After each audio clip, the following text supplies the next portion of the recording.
When my dad introduced us to people, he only ever said, "This is Lena, our future lawyer." If I was there, I became, "And this is her sister." No name, no context, just a vague shadow in the corner. I used to think maybe I imagined it. Maybe I was being sensitive. But then came the graduation party 2 years ago, Lena's high school graduation. The whole family showed up in pastel colors and stiff smiles. My name wasn't even on the banner. And when my father gave his speech, he said, "To my one and only star," I was standing 3 feet away. At some point, I stopped arguing. I stopped asking why they didn't post my college acceptance, why they never came to visit, why every holiday card had a new photo, without me in it. I remember staring. At one, a Christmas photo they sent out. They were all wearing red, even the dog. And where I used to be? It was Lena, centered, holding the dog, flanked by our parents like they were the perfect nuclear family. They didn't crop me out. They retook the photo. No one said I was disowned. No one declared it, but I learned how people disappear without funerals, how you can be erased, politely. My name is Isla Morgan. And if you ask my father, I don't exist. The email came on a Tuesday. It wasn't from my family, of course not. It was from the alumni office at Easton University, the school Lena and I both ended up at, just in different lifetimes. Subject line, "You're invited. Class of 2025 commencement highlights." I almost deleted it. I don't usually open emails with confetti headers, but something about the preview caught my eye. Special guest, featured keynote investor to be revealed at ceremony. Investor? I clicked, scrolled past smiling students. Past donation links and parking instructions, until I saw it, a blurred-out silhouette labeled CEO of one of the fastest-growing rural medtech startups in North America.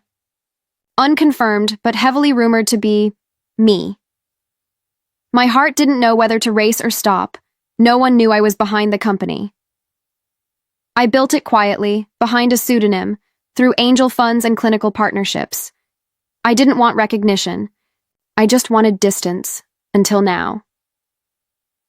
A few hours later, a second email landed in my inbox. This one wasn't meant for me. It was a chain of forwarded messages between my aunt and the rest of the family. Photos of Lena's cap and gown, a catering, menu, seating charts. Then one line from my father. "Make sure Isla doesn't hear about it. Last thing we need is a distraction on Lena's big day." Distraction. That word hit harder than any insult ever could. They didn't just forget me. They planned around my absence, and for the first time in years, I didn't feel sad. I felt something colder, sharper. I wasn't going to crash her graduation.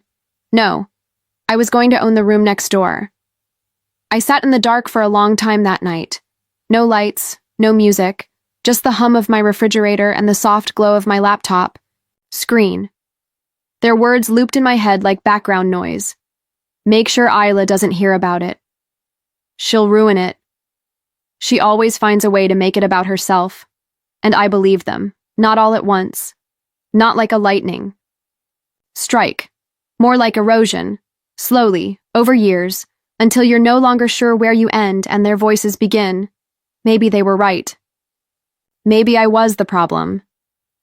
I thought about that Christmas I didn't come home, the birthdays I let pass in silence, the unanswered texts from cousins who didn't know what to say. I thought about how I never told anyone about the company I built, how I filed every legal document under an alias just to avoid being linked back to them. Maybe that was selfish, or maybe it was self-defense.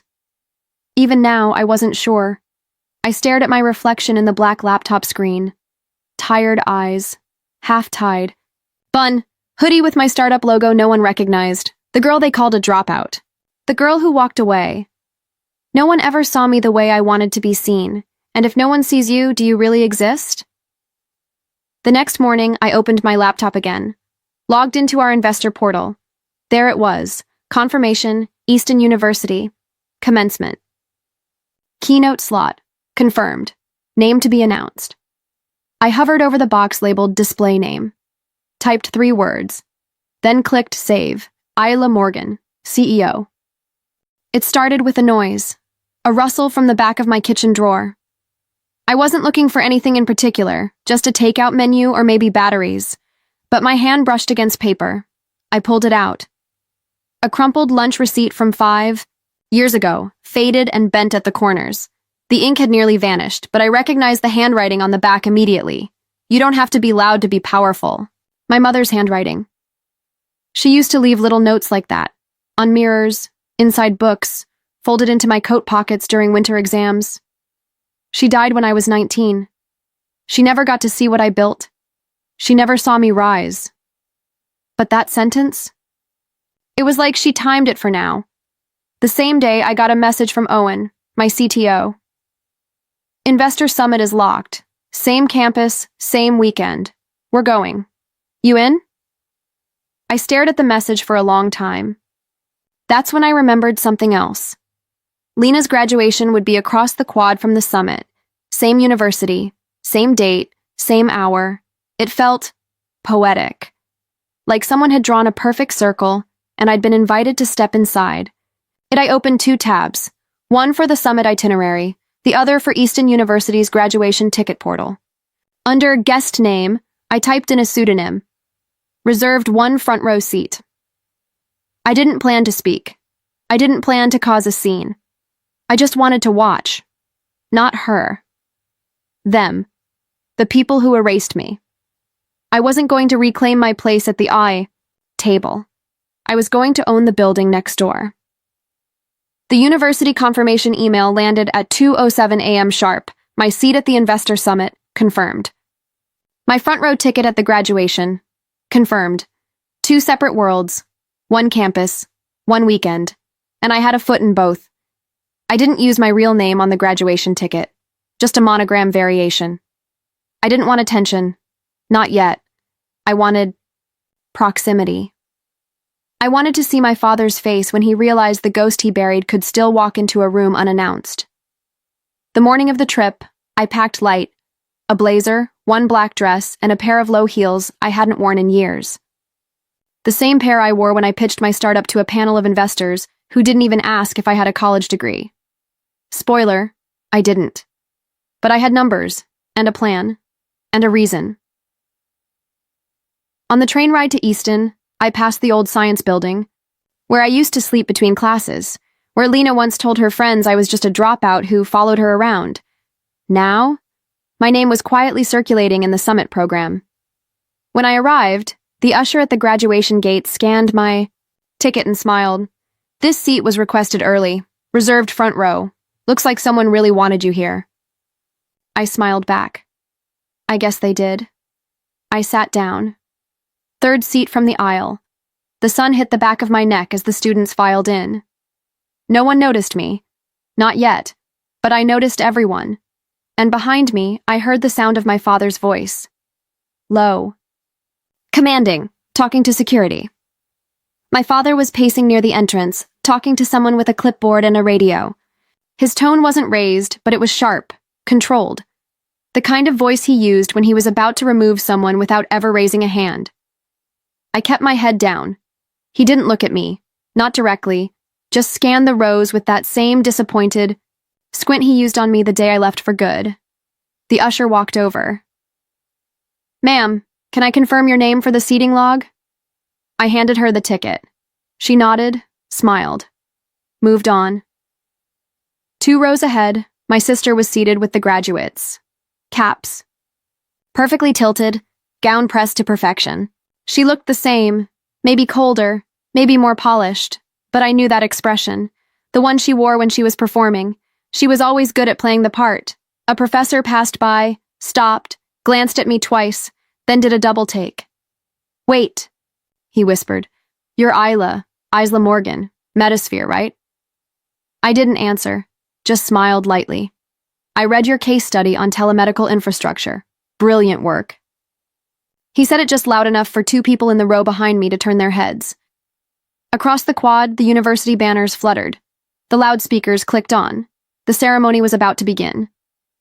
Behind me, my father spoke again, this time louder. She's not supposed to be here. She's not on the list. I didn't flinch. Let him look. Let him squint and fume and search. Because the girl he thought he'd erased? She didn't exist anymore. Only the woman in the front row did. And soon, the whole school would know her name. The investor summit was scheduled to begin 40 minutes after the graduation ceremony.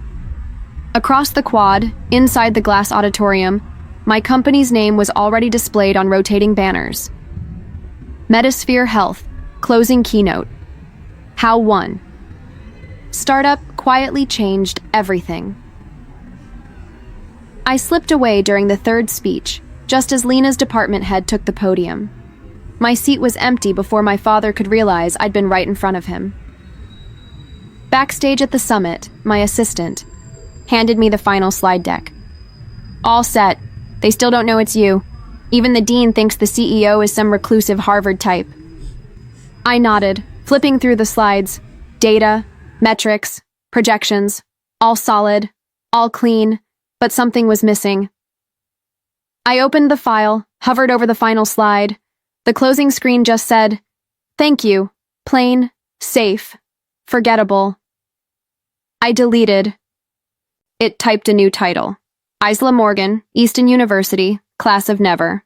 Then underneath, smaller, "You erased me." So I built something permanent. My assistant glanced over my shoulder and blinked. That's bold. It's honest. She didn't argue. I took one last look at my reflection in the screen. Hair tied back, no makeup, just a black blazer, and a name they tried to silence. Outside, I heard clapping. The graduation must have ended. Inside, they were introducing the keynote. Please welcome the founder and CEO of Metasphere. And somewhere in that same moment, while cameras clicked and heads turned, Lena's professor leaned toward her and whispered something. Her eyes widened. And I walked out into the lights. The lights didn't feel hot. The stage didn't feel high. I didn't feel small. I stepped into the spotlight with no script in hand. Just my name, finally my real name, on the projector behind me in bold white. Letters, Isla Morgan, CEO, Metasphere Health. For a moment, no one clapped. Not because they weren't impressed, but because they were connecting dots. Whispers started first. Then phones came out. Then the room, quietly, breathlessly, realized they'd been quoting my work for years without ever knowing who wrote it. I cleared my throat. I built Metasphere because no one in my family thought I could finish anything. And they weren't entirely wrong. I didn't finish college. I didn't finish Thanksgiving dinners. I didn't finish being the daughter they wanted. Pause. But I finished this. Click. Next slide. A map of our rural health expansions. Small towns, empty clinics, now pulsing with access and infrastructure. Click hospitals we'd partnered with. Lives we'd already changed. Click, a grainy photo. Me, 6 years ago, soldering prototype wires in my dorm hallway. No lab, no funding, no applause. I looked out over the audience. Industry leaders, university trustees, professors, students. In the third row, seated beside a junior faculty member, was Lena's professor. His eyes widened. He turned to Lena, still in her cap and gown, then back to the stage. "You didn't tell me she was your sister," he said, just loud enough for the mic to catch. Lena stiffened. He turned back to the stage. "Nice work, CEO." And that was the moment. Not the applause that followed. Not the standing ovation. Not even the emails I'd get later that night from people who once ghosted me.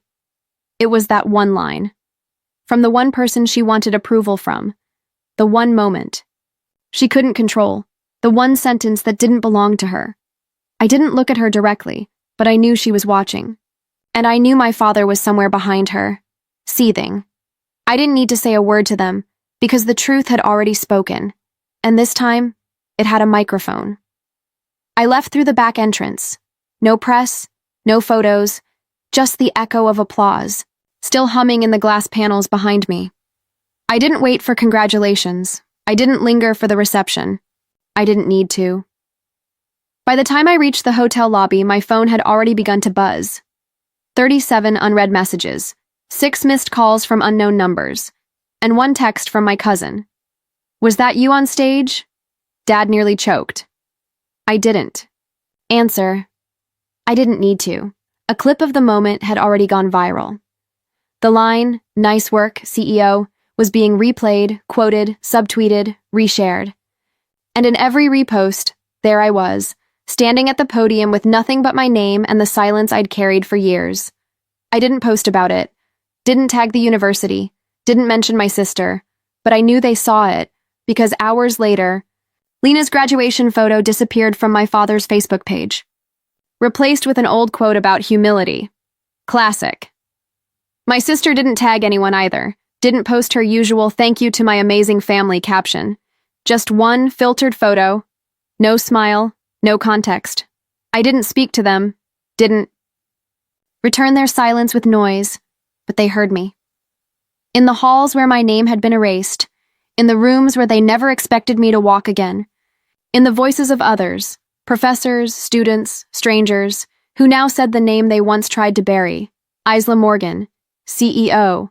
Not their shame, not their burden, not their failure, just the woman who walked in, stood tall, and didn't look back. The Monday after the summit, my inbox was full again. Not from venture capitalists. Not from press, from family. Not directly, of course. That would require acknowledgement, accountability.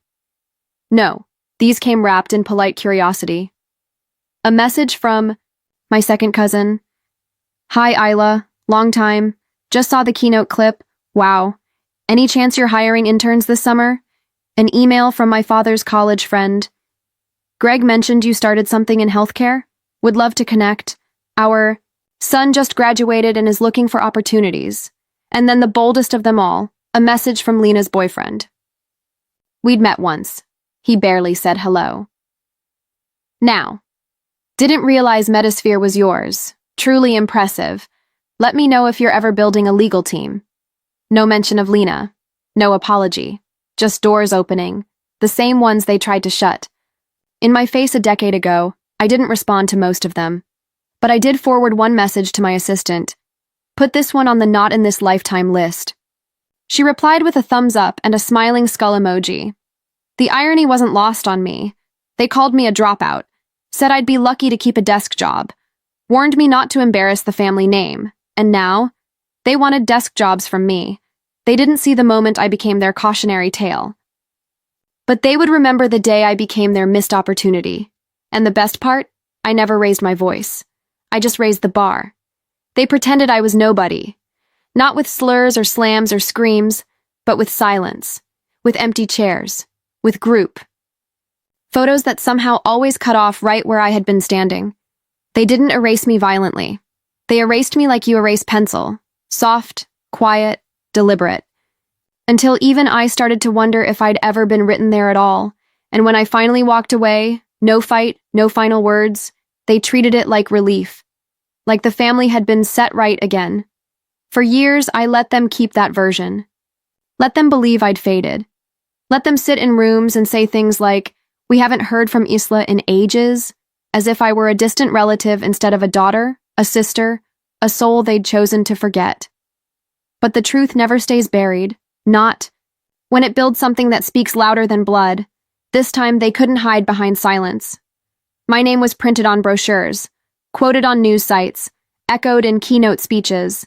They couldn't scroll past it, couldn't pretend they didn't see, and that was the quiet revenge. I never once asked to be welcomed back. I just made sure that, everywhere they turned, I was already there, not as the girl they dismissed, not as the failure they whispered about, but as the woman they now had to Google, the one with her own legacy, and no matter how hard they tried to look away. This time I was unforgettable.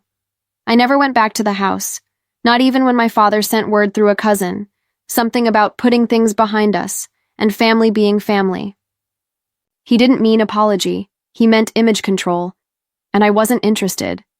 There was nothing for me there, not the room with the peeling wallpaper, not the shelf where my childhood trophies used to be, not even the garden my mother once tended, now overgrown and bitter in the summer heat, but I did return, just not the way they hoped. I returned in every hallway that now echoed with my name. In clinics across the country using our tech, in classrooms quoting my early research, in whispers between professors and board members who once barely saw me. They couldn't take credit for me. They couldn't even understand me. And that was the final gift.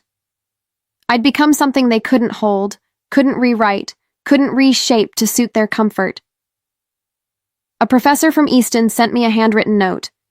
He said, "We've added your keynote to our ethics curriculum under legacy and resilience."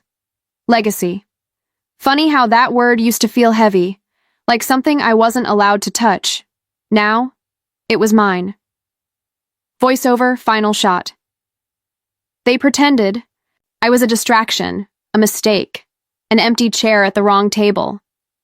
But when they buried me in silence, I came back with something louder. I came back with truth. Fade out. Music swells. Black screen. White letters, ISLA. Morgan CEO Unforgettable.